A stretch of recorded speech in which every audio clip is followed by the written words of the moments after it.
E aí, pessoal, tudo bem com vocês? Hoje, mais uma vez de volta para a gente trabalhar um pouquinho de língua portuguesa e nós vamos aprofundar hoje um pouquinho de conteúdo de sintaxe também, que é bem conhecido nosso, que são as orações subordinadas adjetivas.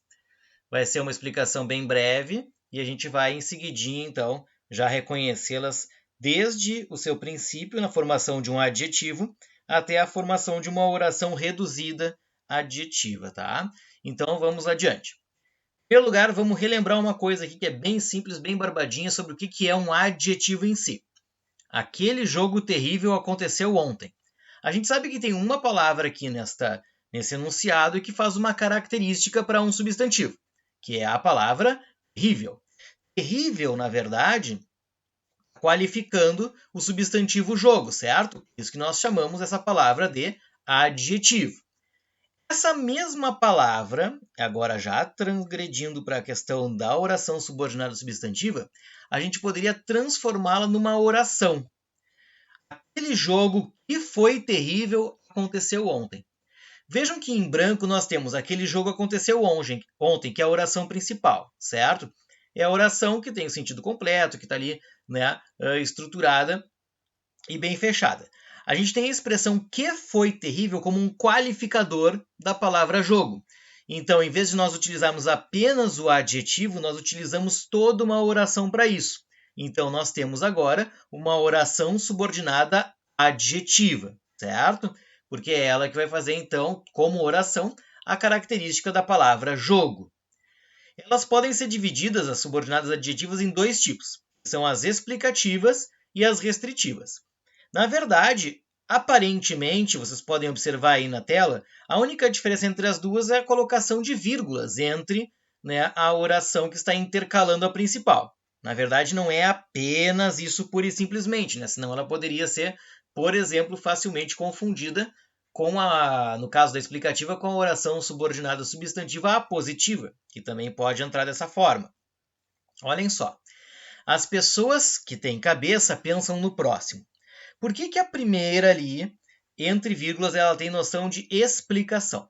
Porque toda aquela expressão que está entre vírgulas, que tem cabeça, ela refere a toda e qualquer pessoa, certo? A gente faz a interrupção por vírgulas para identificar que é uma informação a mais explicativa sobre este termo mencionado. Ou seja, essa explicação ela cabe para o todo, para todas aquelas pessoas no caso. Então, todas as pessoas têm cabeça e pensam no próximo. Seria essa a ideia. Mas, na oração subordinada adjetiva restritiva, a gente não usa vírgulas e a noção que se dá é que a expressão que tem cabeça restringe o número de pessoas que possam, então, pensar no próximo. Quando eu digo as pessoas que têm cabeça pensam no próximo, sem as vírgulas, portanto, eu estou especificando que pessoas são essas que pensam no próximo. Tá? Então, a marcação gráfica é basicamente feito pelas vírgulas, mas semanticamente o uso das vírgulas é colocado para então fazer uma noção geral sobre o termo e a ausência das vírgulas para restringir o uso daquela expressão que é mencionada, certo? Muito bem. Então vejam só que junto com a ideia da explicativa está vindo junto as vírgulas para acomodá-las nessa ideia e da restritiva, portanto, sem as vírgulas para dar essa noção, certo? Gente, essas mesmas orações adjetivas, elas podem aparecer de maneira reduzida. Como assim reduzida? Quando a gente usa qualquer oração subordinada, nós ligamos por meio de uma conjunção ou, como no caso específico das subordinadas adjetivas, por meio do pronome relativo. O pronome relativo é que estabelece o uso dessa oração adjetiva porque ele relaciona o termo imediatamente anterior à oração que estará qualificando, certo? Este é o primeiro lápis que eu uso neste ano. Que eu uso também caracteriza a palavra lápis, certo? Então, quando eu digo que é o primeiro lápis, né, eu já estou dando uma informação de que está sendo feita alguma coisa com ele. Esse é o primeiro lápis neste ano. Tá? Eu tenho uma informação geral.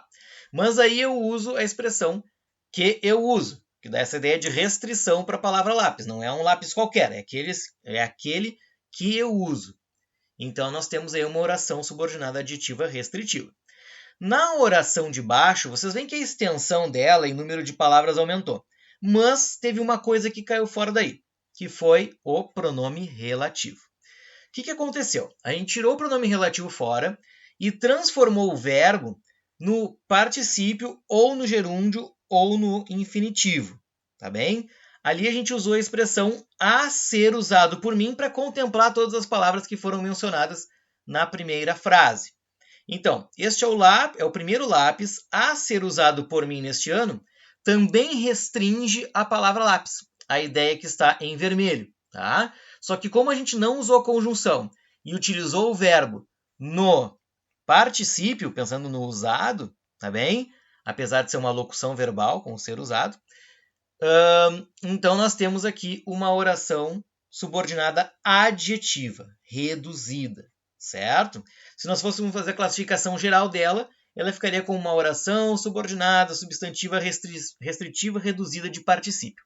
O nome é gigantesco, talvez não nos interesse agora, mas o que interessa é justamente a gente perceber que, mesmo que não haja conjunção e o verbo estiver numa dessas formas nominais, a gente também tem uma oração subordinada adjetiva, mesmo que reduzida.